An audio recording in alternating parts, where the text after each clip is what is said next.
आने वाले एपिसोड में आप आना चाहते हैं तो आपको हमको एक ईमेल भेजना है info@sandeepmaheshwari.com पे, तो हमारी टीम आपको कांटेक्ट करेगी। उस ईमेल में अपनी कांटेक्ट इन्फॉर्मेशन दीजिए और प्लस डिटेल में ये बताइए कि कौन सा टॉपिक है जिसके ऊपर आप ब्रेनस्टॉर्मिंग करना चाहते हैं। Today's topic that we have chosen is self-respect. Why we have chosen this topic? Because this is a very cliche word. Like हम लोग बहुत समझते हैं कि self-respect होनी चाहिए relationship में. You go to any counselor, okay, then that person says कि अपनी boundaries maintain करो, अपनी self-respect रखो, okay, and respect yourself. ये हम लोग ने इतना ज़्यादा सुन लिया है, but we don't know what is it exactly. I mean हम लोग अलग अलग हर जगह फिलर्स में ये वर्ड यूज़ कर देते हैं, ठीक है, बट इसके डिफरेंट एस्पेक्ट्स में डिफरेंट मीनिंग होती है। So we are not able to come to a common conclusion कि what is self respect actually. Sir हम जब ये जान जाएं कि हाँ व्हाट इज़ सेल्फ रिस्पेक्ट, अभी तो हम इसी में क्लियर नहीं हैं। If we know what is self respect then हम जानेंगे कि हाँ अगर हमारे अंदर ये कमी है, हम जानते ही नहीं तो हम उस चीज़ को फुलफ़िल कैसे करेंगे। हम पहले जानें कि क्या है वो चीज़, देन अच्छा हम कहीं किसी क्वालिटी में लैक कर रहे हैं तो उसे और अपने अंदर इनकलकेट करें, किस लेवल तक इनकलकेट करना है वो जानें। So that is my question. Sir self respect जैसे कि इन्होंने कहा है कि हम अपने आप को समझें उस चीज़ में, और एक फैक्टर सेल्फ रिस्पेक्ट का ये आता है कि we are seeking a lot of external validation if we are lacking self respect. तो इसमें कहाँ तक सेल्फ रिस्पेक्ट का रोल है, और क्या हम वैलिडेशन सीख करना बंद कर देंगे आफ्टर वी आर मतलब कंप्लीटली सेल्फ रिस्पेक्टिंग आवरसेल्फ? तो यहाँ से सेशन को शुरू करते हैं। What is self respect? जब हम बोलते हैं सेल्फ रिस्पेक्ट तो इसमें दो वर्ड्स आ रहे हैं, एक है सेल्फ, एक है रिस्पेक्ट। सेल्फ का मतलब क्या है कि fundamentally we are all at the same level. हमें सामने वाले के साथ में वैसे ही बिहेव करना है जैसा कि हम चाहते हैं कि वो हमारे साथ में बिहेव करे, और ऐसे ही हमें सामने वाले को क्लियर करना है कि ये बाउंड्री है, इसको क्रॉस नहीं करना है, क्योंकि एक बार वो क्रॉस हो जाती है तो वो फिर कहां तक जा सकती है उसकी कोई लिमिट नहीं है। तो एक तो हमने सेल्फ को डिफाइन किया, विच इज उसकी जो फाउंडेशन है दैट इज इक्वालिटी, और रिस्पेक्ट की जो फाउंडेशन है दैट इज फेयरनेस। क्योंकि एक रिलेशनशिप का मतलब यही होता है, चाहे वो रिलेशनशिप हो चाहे पार्टनरशिप हो, एक गिव एंड टेक होता है, दोनों को एक दूसरे से कुछ चाहिए होता है। तो जब तक वो फेयरली हो रहा है कोई दिक्कत नहीं है। फॉर एग्जाम्पल इंडिया में बहुत कॉमन है एक टर्म हाउसवाइफ। तो अगर कोई है जो कि घर को मैनेज कर रही है तो वो छोटी चीज नहीं है, इनफैक्ट वो सबसे बड़ी चीज है।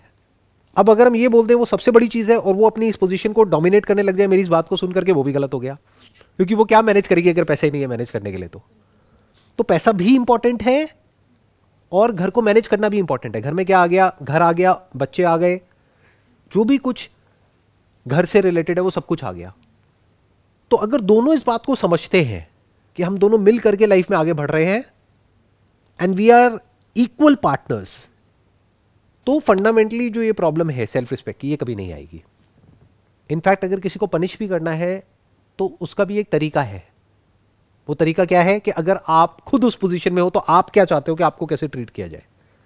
हमने भी तो बहुत गलतियां करी है, किसने नहीं करी। तो जब हम गलती करते हैं हम क्या एक्सपेक्ट करते हैं कि सामने वाला हमको समझे, बट हम नहीं समझते हैं। हम जबरदस्ती उसको फोर्स करते हैं बार बार अपोलोजाइज करने के लिए, बार बार उसको रियलाइज कराते हैं। तो हम क्या कर रहे हैं, उसकी सेल्फ रिस्पेक्ट को हर्ट कर रहे हैं। उसने गलती करी, उसकी एक पनिशमेंट है, उसको प्रॉपर्ली डिफाइन करो। क्या है वो punishment? Breakup, divorce, make sense. But इसका मतलब ये नहीं है कि आपको राइट मिल गया कि पूरी जिंदगी बैठ करके आप उसको उल्टा बोलते रहो, उसकी रिस्पेक्ट को हर्ट करते रहो। फॉर एग्जाम्पल ये हमारे घरों में बहुत कॉमन है, जो माँ बाप होते हैं वो कुछ भी बोलते हैं बच्चों को, किसी भी हद तक बोलते हैं, वो अपना राइट समझते हैं, वो उसको प्यार का नाम दे देते हैं। ये प्यार नहीं है कि तुम तो किसी काम के नहीं हो, तुम किसी लायक नहीं हो। ये तो बहुत ही कॉमन डायलॉग है घर में, नकारा है, ये है, वो है, व्हाटएवर इट इज। तो वो जो बच्चा है धीरे धीरे क्या होगा, उसकी सेल्फ रिस्पेक्ट पूरी तरह से खत्म हो जाएगी और वो चाहेगा भी तो कुछ नहीं कर पाएगा अपनी लाइफ में। ये जो टॉपिक है ना, इससे रिलेटेड एक बहुत इंटरेस्टिंग कुछ हुआ था कुछ दिन पहले, वो मेरे दिमाग में घूम रहा है। I was sitting in a restaurant और वहाँ पर पास वाली टेबल पर कुछ लोग बैठे हुए थे, वो आपस में बात कर रहे थे। उसमें से एक था वो शादी का एजेंट था जो शादियाँ कराते हैं, और बाकी लड़के वाले, लड़की वाले, व्हाटएवर, वो सब और लोग कुछ 5-7-10 लोग बैठे थे। तो वहाँ बिल्कुल स्ट्रेट फॉरवर्ड बेशर्मों की तरह खुल करके बात हो रही थी कि 1.5 करोड़ में बात हुई थी, और इतना कैश में था, इतना ऐसे था, इतना वैसे था, क्यों किया, क्या किया। तो मैं बस बैठा हुआ सुन रहा था, आई वाज जस्ट क्यूरियस। मैंने कहा ऐसी भी दुनिया है। मतलब वो एक सौदा कर रहे हैं, जैसे होते नहीं है कि एजेंट होते हैं प्रॉपर्टी का सौदा करते हैं, बट सौदा किसका करा रहे हो? प्रॉपर्टी का करा रहे हो, समझ आता है, लड़के का सौदा। और ऐसे एक दो लड़के नहीं है इंडिया में, शादी हो रही होती है, बाहर गाड़ी खड़ी होती है और वो अपने दोस्तों को दिखा रहा होता है, ये देखो मेरे को ये गाड़ी मिली है। अरे शर्म नहीं आ रही तेरे को? पैसे क्यों ले रहा है? अगर तू और वो लड़की बराबर है तो क्यों ये एक्सपेक्ट कर रहा है कि मुझे पैसा मिले? क्यों अपना सौदा होने दे रहा है? क्यों अपने आप को बेच रहा है? ऐसे लोगों को बेशरम बोलते हैं। इनके अंदर सेल्फ रिस्पेक्ट जीरो है। और ऐसे कुछ लोग नहीं है, बहुत लोग हैं जो पैसे के लिए बिक जाते हैं, अपनी सेल्फ रिस्पेक्ट को बेच देते हैं पैसे के लिए। तो इसमें आप गलती उसकी नहीं कह सकते कि जो उसको खरीद रहा है, गलती उसकी है जो बिक रहा है।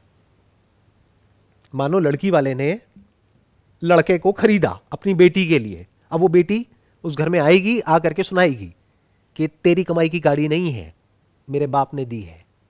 तो अब क्या उसकी सेल्फ रिस्पेक्ट हर्ट होनी चाहिए? नहीं सर, जब पहले नहीं होनी चाहिए, अब भी नहीं फिर। क्योंकि वो इस लायक ही नहीं है। आप समझ गए? उसने बेची है ना, सौदा किया है ना अपनी सेल्फ रिस्पेक्ट का। अब किस बात की सेल्फ रिस्पेक्ट? आप समझिए कितना कॉम्प्लिकेटेड है। सेल्फ रिस्पेक्ट वाला इशू देखने में बड़ा सिंपल और स्ट्रेट फॉरवर्ड लगता है, इतना स्ट्रेट फॉरवर्ड है नहीं है। अगर एक लड़के में सेल्फ रिस्पेक्ट है तो उसको पहले ही बोल देना है अपने घर वालों को कि मैं बिकाऊ नहीं हूं, मैं कोई ऑब्जेक्ट नहीं हूं जिसको ले जाकर के मार्केट में बेच दोगे। अगर उसमें ये करने का दम नहीं है तो वो क्या कर रहा है? अपनी सेल्फ रिस्पेक्ट को बेच रहा है हमेशा के लिए। अब अगर उसकी शादी में कोई आता है मेरे जैसा आदमी और आकर के उसके मुंह पे बोलता है हाँ भाई कितने का बिका तू? 1.5 करोड़ में। अरे लगता तो नहीं है, तू तो 1.5 रुपए का भी नहीं लगता मेरे को, तेरे को 1.5 करोड़ किसने दे दिया? जैसे बोलते ना गाड़ी के लिए कि सेकेंड हैंड गाड़ी है, ये तो 1.5 लाख से ऊपर की नहीं है, बुरा हाल है। तो उसको बुरा नहीं मानना है वहां पर, और मुझे वहां जाने की भी जरूरत नहीं है, मैं बोल रहा हूं। इसका छोटा सा एक क्लिप बनेगा और उसके जो दोस्त हैं वो उसको फॉरवर्ड करेंगे उसकी शादी से एक दिन पहले,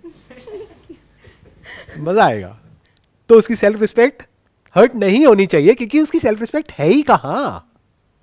सर ये कैन वी से कि self respect is all about standards that you set about yourself? Self respect is all about equality, it's all about fairness.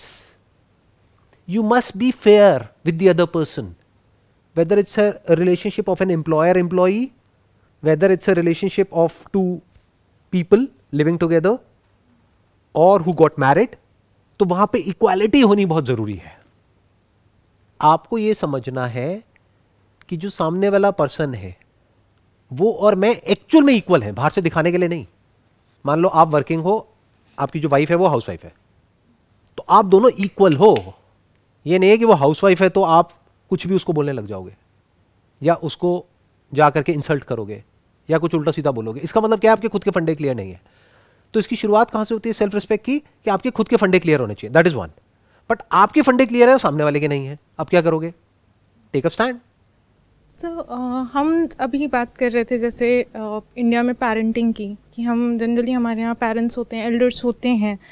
Sometimes what happens, जब हम मिस्टेक करते हैं and we are pointed it out whether by our elders, चाहे relationships में हो, तो हम वहाँ एकदम से हम शट हो जाते हैं। हम या तो चुप हो जाते हैं एकदम, या गुस्सा हो जाते हैं, गुस्सा हो जाते हैं। तो चुप हो जाते हैं तो अंदर से गुस्सा हो जाते हैं। हाँ, चुप होके शांत हो जाते हैं। हम अपने आप को अंदर ही अंदर डिमीन करने लगते हैं। Okay, we have made this mistake, now we have to listen to it, it's done.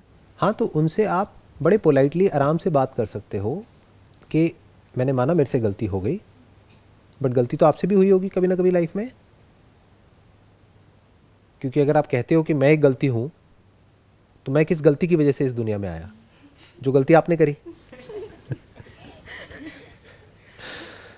आप आराम से बैठ करके उनसे बात कर सकते हो कि आई एक्सेप्ट कि मेरे से गलती हो गई है, बट बार बार जो आप मुझे बोलते हो मुझे अच्छा नहीं लगता है, तो प्लीज़ आप आगे से मत बोलना, क्योंकि आप कुछ मेरे को बोलोगे फिर ऐसा ना हो मैं भी कुछ ऐसा बोल दूं कि फिर आपकी भी जो सेल्फ रिस्पेक्ट है वो हर्ट हो जाए।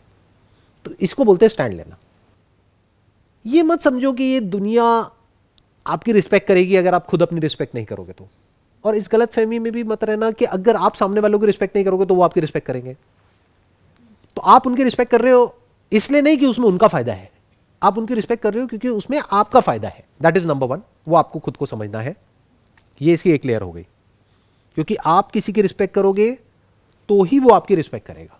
आप किसी से तमीज से बात करोगे तो ही वो आपसे तमीज से बात करेगा। फिर वो चाहे आपके यहाँ पे पियोन है, चाहे सर्वेंट है, चाहे कोई भी है, आप उससे तमीज से बात करोगे तो देयर इज अ पॉसिबिलिटी कि आपसे भी वो तमीज से बात करेगा। बट मान लेते हैं आप तमीज से बात कर रहे हो सामने वाले से और वो बदतमीजी कर रहा है, अब क्या करोगे? You have to take a stand, simple. You have to fight for what is right. What is right? Equality. Equality is your right, you are living in a democratic country. अब आप कहोगे नहीं, लड़ना मुझे अच्छा नहीं लगता है। अरे भैया, लड़ाई इज पार्ट ऑफ लाइफ। लड़ने से इतना डरते क्यों हो? बजाय अपने अंदर एक लड़ाई हो, एंगर अंदर ही अंदर चलता रहे, इससे अच्छा है उसका सोल्यूशन निकालो। समटाइम्स पेरेंट्स का भी रिएक्शन काफ़ी एक्सट्रीम हो जाता है। लाइक क्या होता है कि जैसे पेरेंटिंग हम लोग की होती है बचपन से, ठीक है, सो पेरेंट्स को भी अवेयर नहीं होता एज ए ह्यूमन बीइंग, वो हम लोग को बहुत रिप्रीमेंट करते हैं।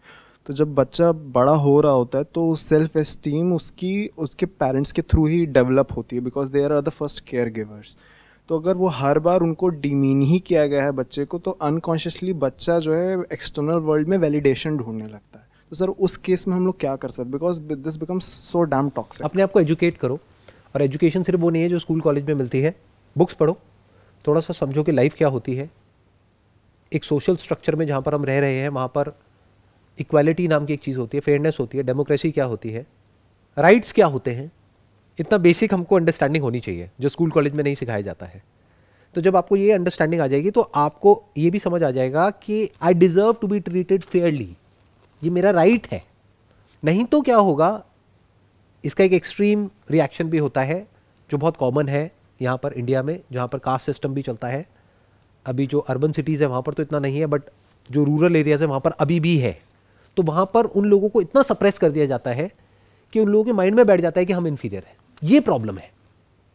तो उनको ये समझना होगा कि उनमें और उनमें जो so called superior, so called inferior, कोई फर्क नहीं है। जब ये बात अच्छे से गहराई से उन लोगों को समझ आ जाएगी तो एक बात तो पक्की है कि वो खुद को अच्छे से ट्रीट करने लग जाएंगे, जहां से शुरुआत हो जाएगी कुछ बदलाव की। क्योंकि अगर उन्होंने खुद ने भी एक्सेप्ट कर लिया है कि I don't deserve to be respected क्योंकि मेरे पेरेंट्स तक ने मेरे को रिस्पेक्ट नहीं किया, तो आगे और कोई क्या रिस्पेक्ट करेगा। जैसे शादी हो जाती है और मानो लड़ाई झगड़ा हो गया, नॉर्मल है, हर घर में होता है। बट यहाँ पर क्या प्रॉब्लम होती है, लड़की घर पे फ़ोन करती है तो घर वाले कहते हैं कि अब थोड़ा बहुत एडजस्ट करना ही पड़ेगा। अब वो थोड़ा बहुत एडजस्टमेंट कहाँ तक जाएगा और कब तक चलेगा? ये सलाह ही गलत है। दे शुड से कि लड़ना नहीं है, लेकिन पोलाइटली सामने वाले को समझा दो कि मेरी आदत नहीं है इस तरह से ये सब चीज़ें टॉलरेट करने की। पावर डायनामिक्स होती है एक रिलेशनशिप में, ये चीज़ें हम कभी एक्सेप्ट नहीं करते। हम क्या बीच में कॉन्सेप्ट को साथ देते हैं इमोशनल होकर के, प्यार है, मोहब्बत है, ये है, वो है, पता नहीं क्या क्या कहानियां बनाने लग जाते हैं। एक रिलेशनशिप में जो फाउंडेशन है वो प्यार नहीं होता है, रिस्पेक्ट होता है, इक्वालिटी होती है, फेयरनेस होता है, एप्रिसिएशन होता है एक दूसरे के लिए। तब जाकर के वो रिलेशनशिप एक्चुअल में प्रॉस्पर करती है। तो आपको अपनी सेल्फ रिस्पेक्ट को खुद बचा करके रखना है। तो सर हम हेल्दी वैलिडेशंस जो हैं अपने क्लोज वंस से सीख कर सकते हैं, उसमें कुछ प्रॉब्लम नहीं है।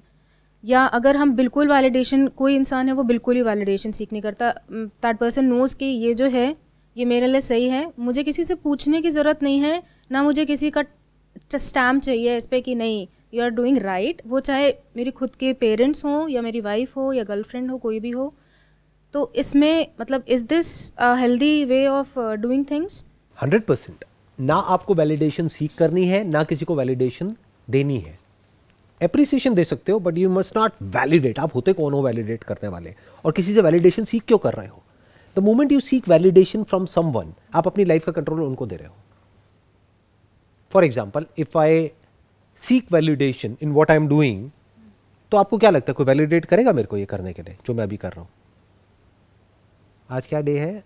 वेडनेसडे, वर्किंग डे, और हम यहाँ बैठे हैं, टाइम पास कर रहे हैं, ऐसी बातें कर रहे हैं जिसका काम धंधे से कोई मतलब नहीं है दूर दूर तक। तो क्या लगता है कौन मुझे वैलिडेट करेगा ये करने के लिए? अगर मैं उनसे पूछूं कि मेरे को ये करना चाहिए या नहीं करना चाहिए, वो तो यही कहेंगे कि नहीं करना चाहिए। तो मैं क्यों पूछूं? और मैं उनको क्यों बताऊं कि उनको क्या करना चाहिए क्या नहीं करना चाहिए?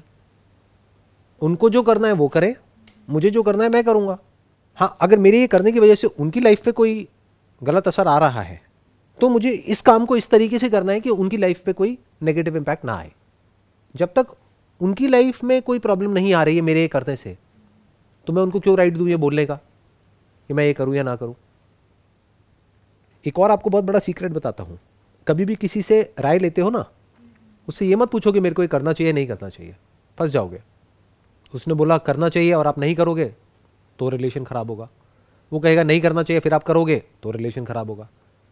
आप ये बोलो कि I am just discussing it with you about the possibilities, कि करने के क्या प्लस माइनस है और ना करने के क्या प्लस माइनस है। मैं एज अ फ्रेंड या एज अ वेल विशर या एज योर चाइल्ड, अगर आप अपने पेरेंट्स से डिस्कस कर रहे हो, बट डिस्कस कर रहे हो आपसे कि ये करने की क्या प्लस माइनस है और ये ना करने की क्या प्लस माइनस है, आपके एक्सपीरियंस के बेस पे मैं समझने की कोशिश कर रही हूं।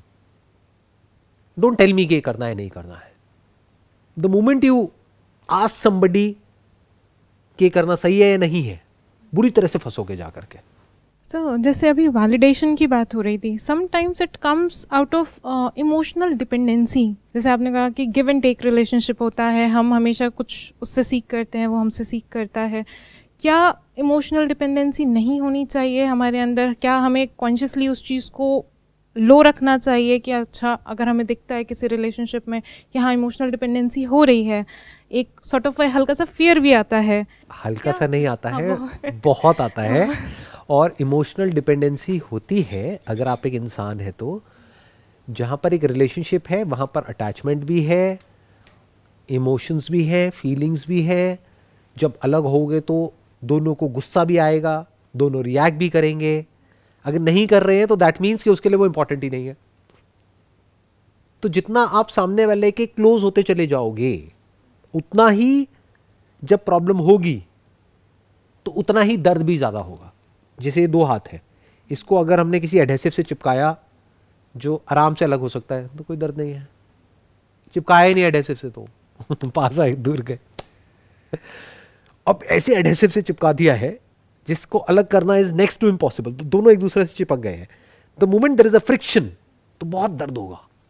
तो relationships by its very nature are painful.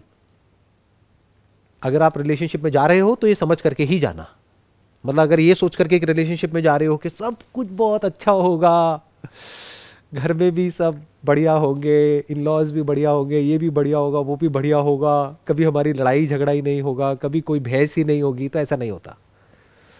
सब कुछ होगा। तो उसके लिए तैयार होकर के जाओ एक रिलेशनशिप में। Because the moment you stop someone from doing something that they want to do that is in line with their basic nature, तो क्लैश हो जाएगा। वो आपको कुछ करने से रोकेगा तो लड़ाई, आपने उसको कुछ करने से रोका तो लड़ाई, तो लड़ाई तो होगी। तो ये सीखो ना लड़ते कैसे हैं ये क्यों सीखते हो कि प्यार कैसे करते हैं मैं आपको बड़ा मजेदार एक बात बता रहा हूं, अगर आप समझ पा रहे हो तो। हम सब मूवीज देख देख करके ये तो सीख गए कि प्यार कैसे करते हैं जो एक्चुअल में प्यार नहीं है, बेवकूफ़ी है। बेवकूफ़ों की तरह कुछ दिखाया जा रहा है कि एक इंसान है जो अच्छा है, एक है जो बुरा है, वो हीरो है वो विलन है। ऐसा नहीं होता है। रियल लाइफ में पता है क्या होता है, एक ही इंसान के अंदर हीरो भी होता है, विलन भी होता है। और जब वो आपको दिखता है तो अब आप कंफ्यूज हो जाते हो, अब आप कहते हो ये क्या हो रहा है। बट अगर खुद के अंदर आपने झांक करके देख लिया है कि मेरे अंदर क्या क्या है और लड़ना सीख लिया है, लड़ना भी बोल सकते हो, नेगोशिएशन भी बोल सकते हो, the art of negotiation in a relationship. फिर वो पर्सनल रिलेशनशिप हो सकती है, मैरिज हो सकती है, कुछ भी है, तो वो आपको नेगोशिएट करना आना चाहिए। लड़ना जब मैं वर्ड यूज कर रहा हूं तो मैं नेगोशिएशन की बात कर रहा हूं। नेगोशिएशन में लड़ाई होती है, कई कई महीनों तक नेगोशिएशन चलती है, फिर जाकर के दोनों पार्टीज एक दूसरे के पॉइंट पे एग्री करती है, कहीं बीच में सेटलमेंट होता है। नेगोशिएशन को अगर हम एज अ स्किल देखें, ठीक है, जो कि हमारी डे टू डेली लाइफ में चाहे बिजनेस हो चाहे एम्प्लॉय रिलेशनशिप हो, तो कहीं ना कहीं जो साम दाम दंड भेद चाणक्य नीति में बोला गया है वो हम लोग यूज़ भी कर सकते हैं। लेकिन सर कई बार वहाँ पे माइंड में डाउट आ जाता है कि एथिक्स के साथ कॉम्प्रोमाइज़ ना हो जाए। ये जो साम दाम दंड भेद है ना, ये कोई गलत चीज़ नहीं है। ये क्या है कि सामने वाले को क्या चाहिए उसके अकॉर्डिंग आप सामने वाले के साथ में बिहेव कर रहे हो। दाम मतलब सामने वाले को आपसे पैसा चाहिए और आप उससे पैसे की बातें नहीं कर रहे, प्यार मोहब्बत की बातें कर रहे हो, तो गड़बड़ हो गई ना। वो रिलेशनशिप चलेगी क्या? आप मेरी कंपनी में आ जाते हो जॉब के लिए, आप ज्वाइन कर लेते हो। अब मैं आपको पैसे तो नहीं दे रहा, आप आए हो पैसे के लिए कि पैकेज की हमने बात करी कि भाई साल का 10 लाख रुपए आपको मिलेगा। अब मैं वो आपको नहीं दे रहा, लेकिन बातें बड़ी प्यारी प्यारी कर रहा हूं और आपको अपने कैबिन में साथ में बिठा रहा हूं, साथ में हम खाना खा रहे हैं, सब कुछ कर रहे हैं, बट जब महीना एंड होता है तो आपके हाथ में काट पीट करके 2 लाख रुपए पकड़ा देता हूं, तो गड़बड़ हो गई ना। और ये भी हो सकता है कि कोई इंसान है, उसके लिए पैसा इतना मैटर नहीं करता है एक लेवल के बाद में जाकर के। अब इसको आप बारीकी से ऑब्जर्व कर सकते हो अपने आसपास में, तो आपको समझ आता चला जाएगा कि कैसे किस रिलेशनशिप को मैनेज करना है। कई बार रिलेशनशिप को खत्म भी किया जाता है जब समझ आ जाता है कि उस रिलेशनशिप में कुछ है ही नहीं दोनों के लिए, और फिर भी हम खींचे चले जा रहे हैं, तो खत्म करो उसको। सो इस तरह से लॉन्ग टर्म पर्सपेक्टिव से सोचा जाता है कि इस रिलेशनशिप में किसके लिए क्या है, सामने वाले को क्या चाहिए। इन अदर वर्ड्स, वही जो मैंने कहा, फेयर प्ले, मतलब it has to be a win win for both. और ये इतना आसान है एक लेवल पे समझना, और एक लेवल पे बहुत मुश्किल है। क्यों? क्योंकि इंसान बोलता कुछ है, एक्चुअल में होता कुछ और है। आपकी जो वाइफ है आपको बोलेगी कुछ और, नाराज किसी और बात पे होगी। तो समझना पड़ेगा कि वो एक्चुअल में किस बात पे नाराज है, और एक्चुअल में उसको क्या चाहिए अपनी लाइफ से। वो उसको खुद भी नहीं पता है, आपको भी नहीं पता है कि आपको अपनी लाइफ से क्या चाहिए। तो जब ऐसे दो लोग आकर के मिलते हैं तो वहां पर बहुत लड़ाई झगड़े होते हैं, एक प्रॉपर रिलेशनशिप बनी नहीं पाती है। जब एक इंसान को क्लियर हो जाता है कि मुझे अपनी लाइफ से क्या चाहिए, तो ये क्लियर करना कोई छोटी चीज नहीं है, ये बहुत बड़ी क्लैरिटी है लाइफ में। If you can actually do it in real life, if you can make it happen. एक एस्पेक्ट है लाइफ में ये क्लियर होना कि मुझे अपनी लाइफ से क्या चाहिए। मान लो पीस ऑफ माइंड चाहिए, बट ये जो पूरी दुनिया मुझे जिस डायरेक्शन में भगा रही है वहां पर पैसा तो है, पीस ऑफ माइंड नहीं है।